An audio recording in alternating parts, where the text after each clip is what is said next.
Hello everyone, welcome to తాలింపు studio reviews. ఇవాళ మనం గీతా ఆర్ట్స్ బ్యానర్ మీద నాగ చైతన్య, సాయి పల్లవి జంట నటించిన తండేల్ గురించి మాట్లాడుకుందాం. ఫస్ట్ ఈ సినిమా కథ విషయానికి వచ్చేటప్పటికే 2018లో జరిగిన ఒక ట్రూ ఇన్సిడెంట్ బేస్ చేసుకొని దానికి ఒక చిన్న సినిమాటిక్ లిబర్టీ తీసుకొని అక్కడక్కడ వీళ్ళు కొన్ని సిచ్యువేషన్స్ని యాడ్ చేసుకొని ఒక కథగా రెడీ చేశారు. అదేంటంటే జనరల్గా శ్రీకాకుళం నుంచి ఈ మత్స్యకారులు గుజరాత్ వెళ్ళి గుజరాత్లో పడవలు రెంట్కి తీసుకొని అక్కడి నుంచి ఆ చుట్టుపక్కల ఉండే ఆ వాటర్స్లోనే ఆ సముద్రంలోనే చేపలు పట్టుకొని అవి తీసుకొచ్చి ఒరిస్సాలోనే ఎవరైతే బోట్లు ఇస్తున్నారో వాళ్ళకే అమ్ముకొని అక్కడి నుంచి డబ్బు చేసుకొని వస్తుంటారు. 9 నెలలు వాళ్ళు ఈ పనిలో ఉంటారు, 3 నెలలు ఇంట్లో ఉంటారు అనమాట. ఇది నిజంగా జరుగుతుంటుంది అనమాట రెగ్యులర్గా. వీళ్ళందరికీ ఉండే లీడర్ని తండేలు అంటారు అనమాట. వీళ్ళకి సంబంధించిన ఒక కథ అనమాట. ఇలాంటి ఒక గ్యాంగు, ఆ గ్యాంగ్ లీడరు లేకపోతే వాళ్ళ నాయకుడు, వాళ్ళ జట్టు నాయకుడు ఎవరైనానో ఆ తండేల్ గారు నాగ చైతన్య చేశారనమాట. ఈయనకి లవ్వర్గా, అంటే ఈయన ప్రేయస్గా, చిన్నప్పటి నుంచి ఎంతో ట్రావెల్ చేసిన ఒక అమ్మాయిగా, సేమ్ అదే ప్రాంతానికి అదే ఊరికి అది వాళ్ళకి సంబంధించిన మట్టి మనుషుల కథలాగా ఓ సముద్ర పొడ్డున జరిగే కథలాగా ప్లాన్ చేశారు. కథ పరంగా విషయం అయితే ఉంది సినిమాలో ఖచ్చితంగా. ప్లస్ పాయింట్స్ విషయానికి వచ్చేటప్పటికే ఫస్ట్ పాయింట్ దేవిశ్రీ ప్రసాద్. సినిమాని ఏ స్టేజ్లో కూడా డ్రాప్ అవ్వకుండా అక్కడక్కడ డిస్కనెక్ట్ అవుతావేమో అనే ఫీల్ మనకు వచ్చేలోపు దేవిశ్రీ ప్రసాద్ ఫుల్ ఫ్లెడ్జ్డ్గా సినిమాని లేపడంలో మాత్రం అతను 100% సక్సెస్ అయ్యాడు. ఎక్స్ట్రాడనరీ మ్యూజిక్ చేసాడు అనిపించింది. అది రిపీటెడ్గా ఉండొచ్చు. ఇప్పుడు కొంతమంది అనొచ్చు అది కొత్త ట్యూన్ కాదు, పాత ట్యూనే, పాతదిలాగా. బట్ ఏంటంటే చూసేటప్పుడు మనకి ఆ ఎంగేజింగ్, ఆ క్రియేట్ చేయడంలో మాత్రం 100% సక్సెస్ అయ్యాడు దేవిశ్రీ ప్రసాద్.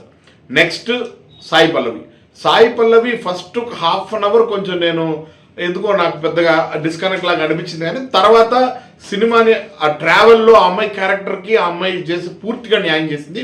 ఎక్స్ట్రాడినరీ.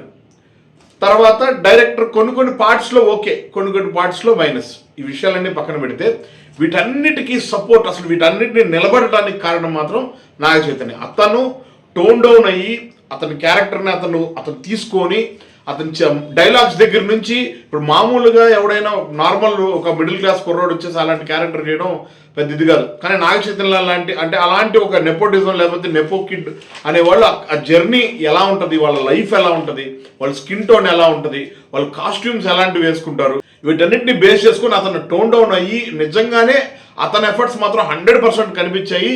కొన్ని సీన్స్లో ఎక్స్ట్రాడనరీగా పర్ఫామ్ చేశాడు. అంటే ఆ సీన్లో దాంట్లో మ్యాటర్ చెప్పేస్తే మజా పోద్ది. ఆ క్లైమాక్స్ దగ్గర వచ్చే సీను, అలాంటి సీన్లో ఫుల్ ప్లెడ్జ్డ్గా ఆయన అయితే సక్సెస్ అయ్యాడు.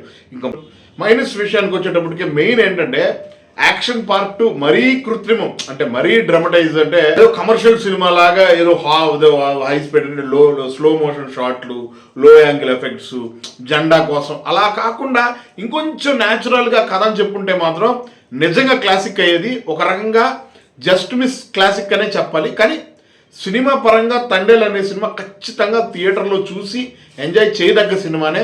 నాగ చైతన్య ఎఫర్ట్స్ కావచ్చు, ప్రొడక్షన్ టీం బన్నీవాసు వాళ్ళంతా కలిసి సినిమాకు వాళ్ళు ప్రమోట్ చేసిన విధానం, సినిమాలో వాళ్ళు ఖర్చు పెట్టిన విధానం, వాళ్ళ కష్టం కనిపించింది సినిమాలో. సాయి పల్లవి అయితే అవ్వచ్చు, దేవిశ్రీ ప్రసాద్ అవ్వచ్చు, ప్రతి ఒక్కరూ సినిమాని మాత్రం ఎక్స్ట్రాడనరీగా వర్క్ అయితే చేశారు.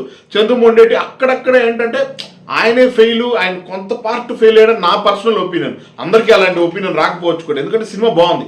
ఖచ్చితంగా తండేల్ సినిమాని థియేటర్లో మీరు అందరూ చూసి మీ ఫ్యామిలీతో చూసి మీ ఒపీనియన్స్ మా కామెంట్స్ రూపంలో తెలియజేయండి. మరిన్ని రివ్యూస్తో, మరిన్ని సినిమా విశేషాలతో మీ ముందుకు వస్తూనే ఉంటాను.